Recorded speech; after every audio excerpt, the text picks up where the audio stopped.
एक तूफानी रात के आखिर में मुसाफिरों का एक ग्रुप दूर दराज के इलाके में एक पुरानी कड़कती हुई बस में सवार हुआ।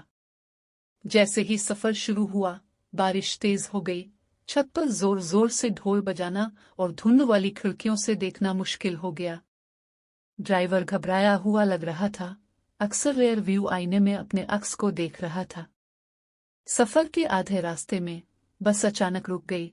उसकी हेडलाइट्स टिमटिमा रही थी। ड्राइवर मूसलाधार बारिश में इंजन का मुआयना करने निकला, मुसाफिरों को बेचैन खामोशी में छोड़ दिया।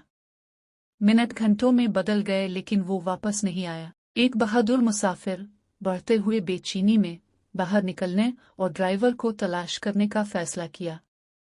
जैसे ही उन्होंने बस को गोल किया, वो देखकर खौफ से जिम गया। फटे हुए कपड़ों में एक तस्वीर बारिश में बेहरकत खड़ी थी। ये ड्राइवर था, लेकिन इसकी आंखें खाली थी और उसके चेहरे पर गंभीर तासुरात थे। मुसाफिर सबको दरवाजे बंद करने की ताकीद करते हुए वापस अंदर चला गया। उन्होंने मदद के लिए पुकारने की कोशिश की, लेकिन कोई इशारा नहीं मिला। खौफ व हरास फैल गया क्योंकि उन्हें एहसास हुआ कि वो बीच में कहीं भी फंसे हुए हैं, जहां कोई ड्राइवर नहीं है और न ही निकलने का कोई रास्ता है। घंटे गुजर गए और तूफान के थमने के कोई आसार नजर नहीं आए। मुसाफिर बस के बाहर से आने वाली अजीब आवाजों के बारे में सरगोशी करते हुए इकट्ठे हो गए। कुछ ने दावा किया कि अंधेरे में साए चल रहे हैं, जबकि दूसरों ने कसम खाई कि उन्होंने धुंध के दरमियान से हल्की हल्की सरगोशियां सुने। जैसे ही उम्मीद दम तोड़ रही थी, दौर से हेडलाइट्स नमूदार हुई।